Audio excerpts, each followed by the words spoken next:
સત્ય નામનું કરીએ રે, ભજન એક સત્ય નામનું કરીએ રે. જય દ્વારકાધીશ, જય લખણી.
ભવસાગર તરીએ રે, ભજન એક સત્ય નામનું કરીએ રે, ભજન એક સત્ય નામનું કરીએ રે, ભજન એક સત્ય નામનું કરીએ રે, ભજન એક સત્ય નામનું કરીએ રે, ભજન એક સત્ય.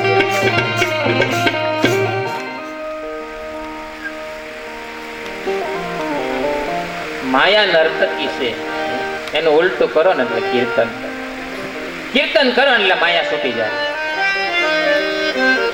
માયા વળગી હોય ને એટલે આપણે કીર્તન કરી લેવાનું. કીર્તન કરશો ને એટલે માયા છૂટી જાય. માયાને તરવા માટે જેની દાસી છે, માયાપતિ પરમાત્માને પામવા પ્રયત્ન કરો. મામેવ એ પ્રપંચતે માયા મેતામ તરંતતી છે. મને જેવો નિરંતર ભજશે ને તે દુરસ્ત માયાને અથવા સંસારને તરી જાય છે. માટે હે રાજન, આથી મનુષ્યનો સર્વ સમયે મનુષ્યએ પોતાની સંપૂર્ણ શક્તિથી ભગવાન હરિનું શ્રવણ કીર્તન અને સ્મરણ કરવું. માયાની ચર્ચા વધારે ન કરતા માયા જેમની દાસી છે તે માયાપતિ પરમાત્માના ચરણનો આશ્રય કરવો. માયા કોઈની થઈ નથી ને થવાની નથી. એ તો ભગવાન નારાયણની છે, એ ચરણની દાસી છે.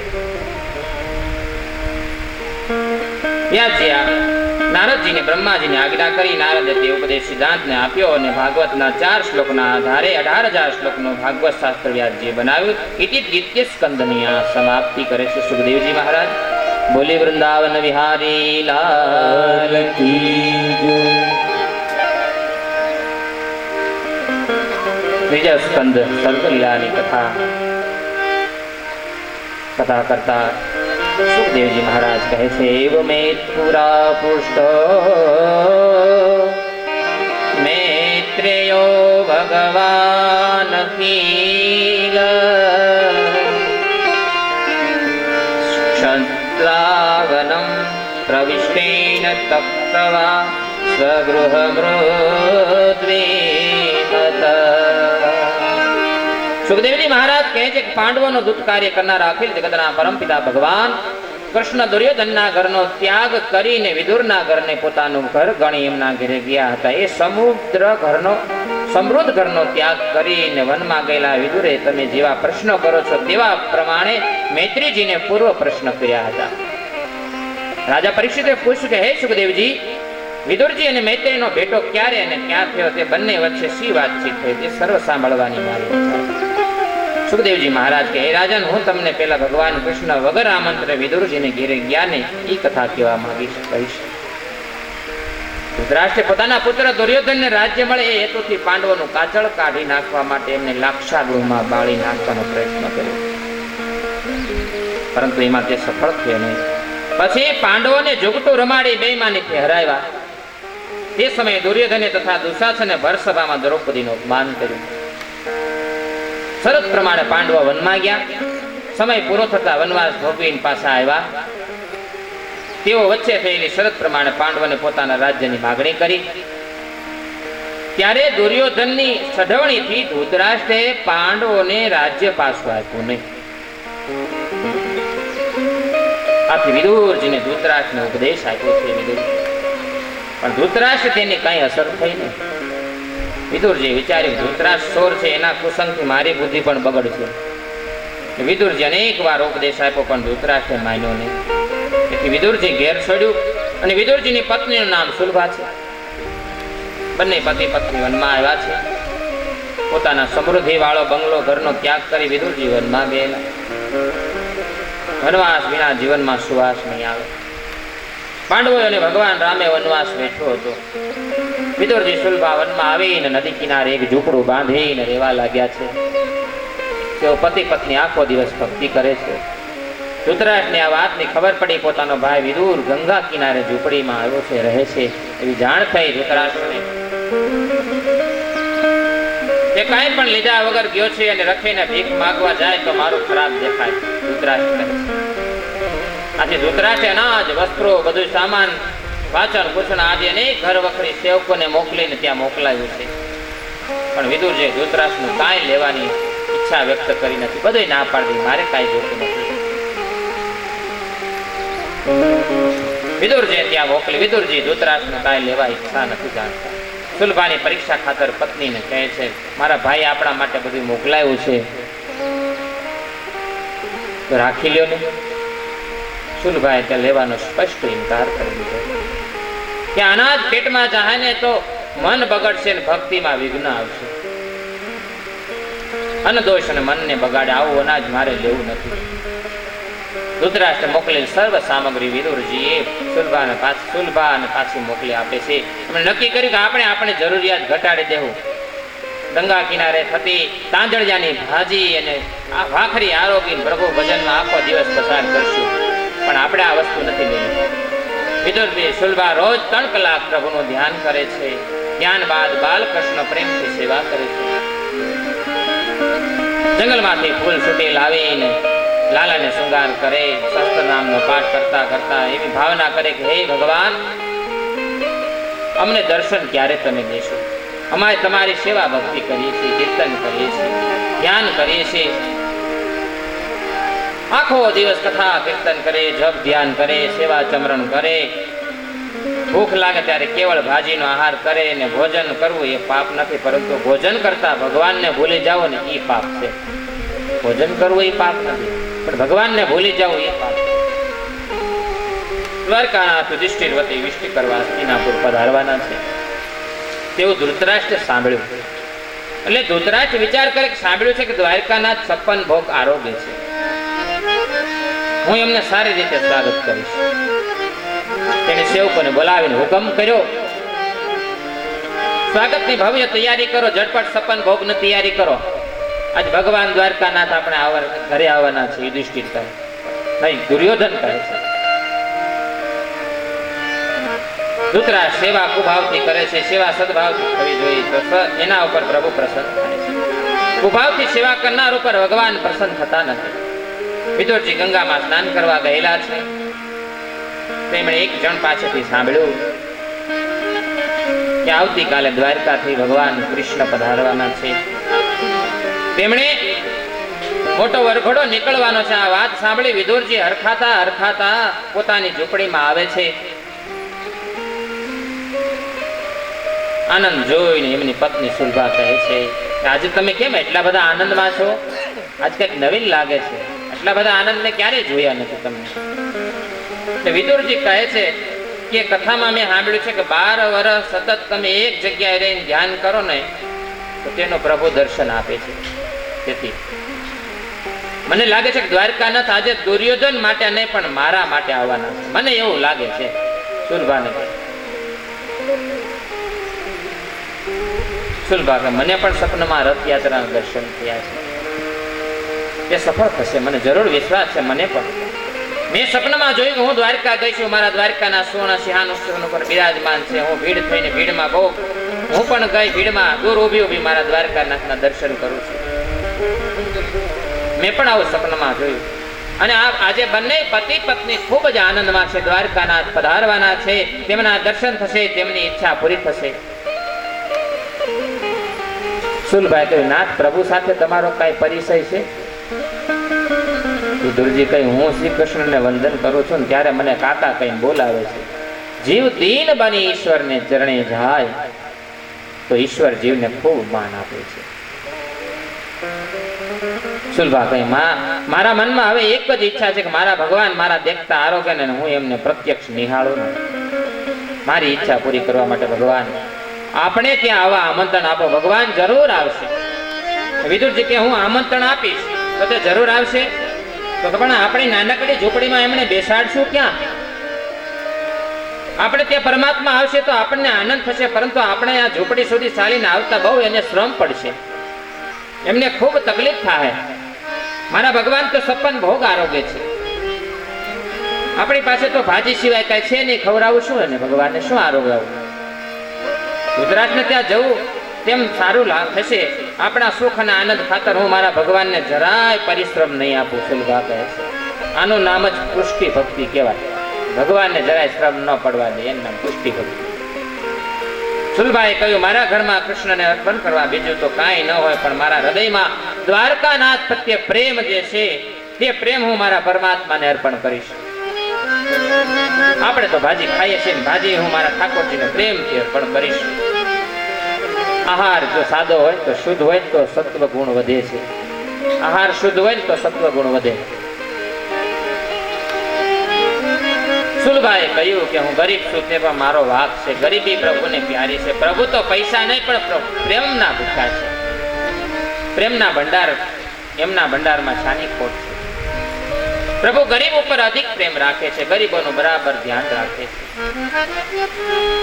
વિદુરજી કહે, તારી વાત ખરી છે.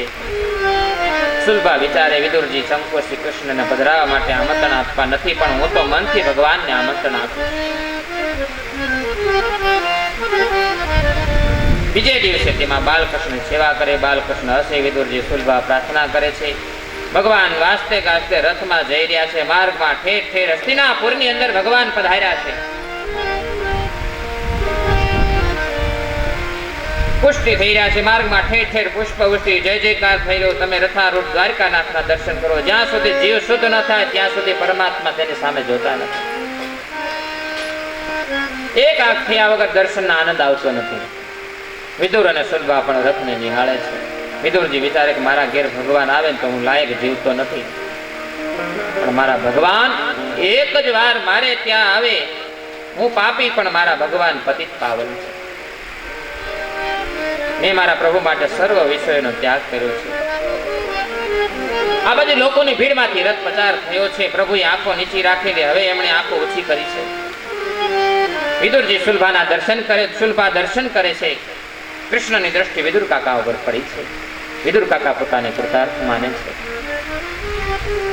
મારા નાથે મારી સામે જોયું ને ભગવાનનું હૃદય પણ ભરાઈ ગયું. મારો વિદુર ઘણા સમયથી મારી રાહ જોઈ રહ્યો છે. આજે મારા વિદુરને મારે મળવા જવું છે. વિદુર સુલભાને ખાતરી થઈ કે મારા દ્વારકાનાથ અમને જોઈને હસતા પ્રભુને અમે અપનાવી લીધા છે. આજે અમારો જન્મ સાર્થક થઈ ગયો. આજે અમારો જન્મ કૃતાર્થ થઈ ગયો. પ્રભુએ આંખથી ભાવ બતાવ કે હું તમારે ત્યાં આવવાનો છું. આંખથી કહી દીધું, મારો જન્મ સાર્થક થયો. વિદુર સુલભા સમજી ગયા. વિદુર સુલભા ઈશ્વરનું સ્મરણ કરતા કરતા પોતાની ઝૂંપડીએ ગયા છે. ધૃતરાષ્ટ્ર દુર્યોધન છેલ્લા 1 માસથી ભગવાનનું સ્વાગત માટે તૈયારી કરતા હતા. 56 ભોગની તૈયારી કરી, અનેક જાતના સજ શણગારો સજા. 1 મહિના દિવસ થયા સ્વાગતની તૈયારી કરતા હતા. ભગવાન કૃષ્ણ દરબારમાં પધારે છે. છેલ્લા ત્યાં કૃષ્ણનું સન્માન કરવામાં આવ્યું. કૃષ્ણે સભામાં પોતાને અહીં આવવાનો ઉદ્દેશ જણાવતા કહ્યું, હું યુધિષ્ઠિરનો વિષ્ટિદાર એટલે કે દૂત થઈને આવ્યો છું. આજે સંધિ માટે આવ્યો છું. દ્વારકાનાથનો રાજા થઈ આવ્યો નથી. આજે હું દૂત બનીને આજે આવ્યો છું. કૃષ્ણ દુર્યોધનને અનેક રીતે સમજાય, તારા અનેક અપરાધો છે, છતાં ધર્મરાજા તને ક્ષમા આપશે. તું એમને 2-3 ગામ આપી દે ને, તને વાંધો શું છે? ભગવાન સમજાવે છે દુર્યોધનને. કે ભાઈ 2-3 ગામ તો આપી દે યુધિષ્ઠિર, એટલે બધું પતી જાય, તો પણ એમને સંતોષ થઈ જાય. અમારે યુદ્ધ કરવું નથી. આમ દુર્યોધનને કૃષ્ણ વારંવાર સમજાવે છે, છતાં એ માનતો નથી. ઉલટું તે ક્રોધે ભરાય ગમે તેવા શબ્દો બોલવા લાગ્યો છે. ભીખ માંગવાથી કઈ રાજ મળતા હશે? પાંડવોમાં જો શક્તિ હોય તો યુદ્ધ કરીને લઈ જાય. હું એમને કોઈની અણી જેટલું પણ આપવા તૈયાર નથી. જોતો હોય તો યુદ્ધ કરીને લઈ જાય, તમે ભલે યુદ્ધ કરીને જીતી જાય, પણ જમીન આપવા હોય ની અણી જેટલી જમીન આપવા હું તૈયાર નથી. જો રાજ્ય જોઈતું હોય તો યુદ્ધ કરે, ભલે યુદ્ધ કરે. ભગવાન સમજી ગયા કે આ દુષ્ટ દુર્યોધન કોઈ વાતે માનશે નહીં. વિચાર કરો, ભગવાન જેવા ભગવાન મનાવા ગયા કોઈ ન માન્યો દુર્યોધન. આપણે જેવા ગયા તો હું એને જ્યાં સુધી માર પડશે ને ત્યાં સુધી એને અકલ ઠેકાણા આવશે. આ પછી એવું થાય કે માર ન પડે ત્યાં સુધી અકલ. મૂર્ખાને કોઈ સમજાવે તો સમજતો જ નથી, પણ તેને માર પડે ને તો જ સુધરે. મારે હવે એને મારવો જ પડશે ભગવાન, ત્યાં વગર નહીં છૂટકો. શિક્ષણે ભગવાન સભાનો ત્યાગ કર્યો. કે ધૃતરાષ્ટ્રને 2 હાથ જોડી કહ્યું, 2 ભાઈઓના ઝઘડામાં તમે ન પડો. ધૃતરાષ્ટ્ર કહે છે ભગવાનને, તમે 2 ભાઈના ઝઘડામાં શું કામ પડો છો? તમે આરામથી ભોજન કરો, તમારા માટે 56 ભોગ તૈયાર કરાવ્યા છે. કૃષ્ણ વિચારે કે આવા પાપીના ઘરનું એકવાર પણ ભોજન કરું તો મારી બુદ્ધિ પણ બગડી જાય. તેથી એમણે ભોજન માટે સોખી ના પાડી દીધી. આજે 56 પ્રકારની ભોજન સામગ્રી ભગવાન માટે તૈયાર, છતાં ભગવાન જમવા માટે ના પાડે છે. રાજાઓને આશા થઈ કૃષ્ણ આપણે ત્યાં છે. બીજા રાજાને એમ થયું હવે ભગવાન આપણે ત્યાં છે. બધા રાજાઓ ખુશ થવા લાગ્યા, હવે ધૃતરાષ્ટ્ર ત્યાં જમતા નથી એટલે આપણે ત્યાં છે. રાજાઓ અને બ્રાહ્મણોને પણ ભગવાને ના પાડી દીધી, તમારે ત્યાં પણ નહીં આવું. દ્રોણાચાર્ય પૂછ્યું, બધાને ના પાડો છો તો આજે ક્યાંક જવાના ભોજનનો સમય થઈ ગયો છે, ક્યાંક તો જમવું પડશે. દુર્યોધનને ત્યાં જમવામાં હરકત હોય તો મારે ત્યાં તમે ભોજન કરવા પધારો. ભગવાન એમને પણ ના પાડે, કહે છે આજે તો હું એક ગંગા કિનારે એક ભક્તને ત્યાં જવાનો છું. દ્રોણાચાર્ય સમજી ગયા અને વેદ શાસ્ત્ર સંપન્ન બ્રાહ્મણ રહી ગયેલા છે. ધન્ય છે વિદુરને. કૃષ્ણ વિચારે મારો વિદુર ઘણા સમયથી મારી પ્રતીક્ષા કરે છે. આજે મારા વિદુરને ત્યાં મારે મળવા જાવ, મારા વિદુરને ત્યાં મારે જમવું છે. આ બાજુ વિદુરજી વિચારી રહ્યા છે કે હું હજુ લાયક થયો નથી, તેથી ભગવાન આવતા નથી. જ્યાં સુધી લાયકાત ન થાય ને આપણે ત્યાં સુધી ભગવાન મળે નહીં. લાયકાતે પૂગીને અમુક ડિગ્રી કહેવાય ને આપણે અત્યારની ભાષામાં, જ્યાં સુધી લાયકાત ન થાય ત્યાં સુધી ઈશ્વરની પ્રાપ્તિ થતી નથી. ભગવાને વિનવીન કહે છે કે કાના હે, મેં તારા માટે સર્વસ્વનો ત્યાગ કર્યો છે, તું મારે ત્યાં નહીં આવે. ગોપીઓએ સાસુ જ કહ્યું છે કે કનૈયા પાછળ પડે છે તેને કનૈયો રડાવે છે. તમે સર્વસ્વ અર્પણ કર્યું તો મારે ત્યાં નહીં આવો. કૃષ્ણ કીર્તન ભક્તિ અતિ પ્રિય છે. ભગવાન કહે છે નારદજીને કહેતો વૈકુંઠમાં હું કૃષ્ણને કીર્તન ભક્તિ અતિ પ્રિય. સુદામજી ભજન કરે છે ત્યારે કનૈયો આવીને તંબુરો આપે, સુરદાસજી કીર્તન કરે ને કનૈયો સાંભળે છે. નાહમ વસામી વૈકુંઠે યોગીનામ ન યોગીનામ હૃદય ન પદ ભગતા યત્ર ગાયંતી તત્ર તિષ્ઠામિ નારદ. ભગવાન કહે નારદ, ન તો હું વૈકુંઠમાં રહું છું, ન તો યોગીઓના હૃદયમાં. હું તો ત્યાં રહું કે જ્યાં મારા ભક્તો પ્રેમમાં વ્યાકુળ બનીને મારું કીર્તન કર્યા કરે છે. આ બાજુ વિદુર અને સુરભા ઝૂંપડી બંધ કરીને ભગવાનનું નામનું કીર્તન કરે છે, પણ તેમને ખબર નથી કે જેમનું કીર્તન કરી રહ્યા એ જ તેમના દ્વારા આવીને આજ બહાર ઉભા છે. ભગવાન વિદુરજીની ઝૂંપડી આવીને દરવાજાની બહાર ઉભા છે.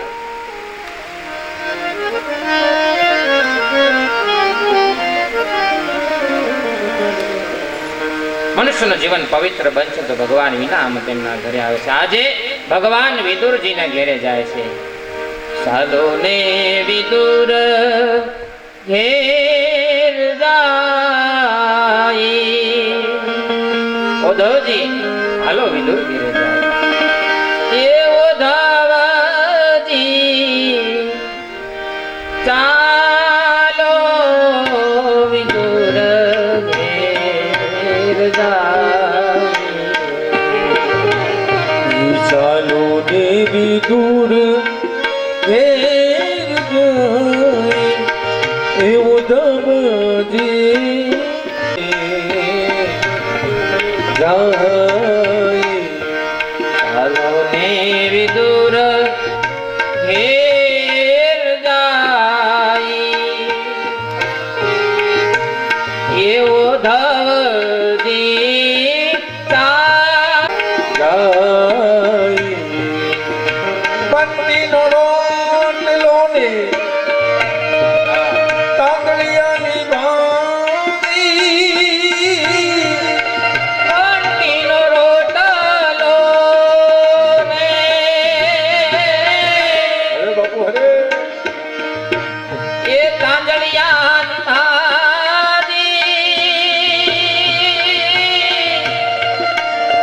એ રુચિ રુચિ ભોગ લગાઈ. હર હર હર રામજી, રુચિ રુચિ ભોગ લગા. ચાલો વિદુર ઘેર જાય. ચાલો ને વિદુર ઘેર જાય, એવો ધનજી ચાલો વિદુર ઘેરે જાય. એ ઊંચા ઊંચા મહેલો દુનિયાને ખાઈ, ઓ ધનજી ચાલો વિદુર ઘેરે જાય. પાટલીની મોગડીને કુટલીની ખાટલી, આગળ હેલી મોદાણી એ પ્રેમના પલંગ વિશ્રામી, ઓ ધનજી ચાલો વિદુર ઘેરે જાય. કહે કબીરા કબીરા, સુનો ભાઈ સાધુ, સંતોને ચેતવાઈ, ઓ ધનજી ચાલો. કાકા એ કાકા હું આવ્યો છું. કીર્તન કરો તો એવું કરો પ્રભુ તમારા ઘરે દરવાજો પકડાવે એવું કીર્તન કરાય કે આપણા દરવાજા ભગવાન પકડાવે. વિદુરજી ખુશ થતા બોલ્યા દેવી દ્વારકાના આવ્યા હોય એમ લાગે છે. જ્યાં દરવાજો ઉઘાડે છે ત્યાં શંખ ચક્ર ગદા અને પદ્મધારી સકર ભુજ નારાયણના દર્શન થયા. અતિ આનંદ થયો. મારા ઘરે ભગવાન પધાર્યા, પાપણો હાલતી નથી. હર્ષના આંસુડાની ધાર થાય છે. મારા ભગવાન પધાર્યા છે. નજરે એક જ